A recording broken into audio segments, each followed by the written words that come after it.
इमाम बुखारी ने वाकया नकल किया है अदबुल मुफरद में, एक आदमी कब्र से निकलता, असर के बाद उसका चेहरा गधे की तरह होता, 3 दफा गधे की आवाज निकालता, फिर कब्र में गायब हो जाता। तो जो इस हदीस के रावी हैं, इस वाक़े के रावी हैं, कहते ये क्या चक्कर है? कि ये शख्स शराबी था, शराब पीता था, इसकी मां रोकती, बेटा शराब न पिया कर, तुझे कहता था खोते की तरह मत बकवास किया कर, खोते की तरह हींगती रहती है, गधे की तरह हींगती रहती है।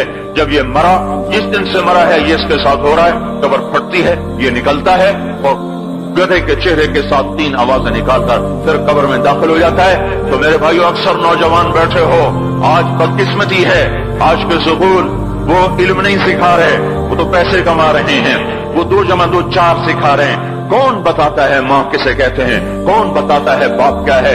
माँ बाप नहीं बताते तो उस्ताद क्या बताएंगे, स्कूल क्या बताएंगे?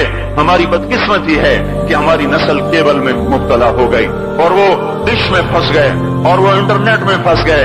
है इन्हें अपने इक़दार भूले, इन्हें अपनी ताज़ीब भूली, इन्हें अपनी मंजिल भूली, दुनिया के चस्कों में लगकर गुम हो गए। और यही सब कुछ नहीं है। तो मेरे भाइयों, ये मौका है आज, ये मौका है आज, कोई है तो तौबा करे।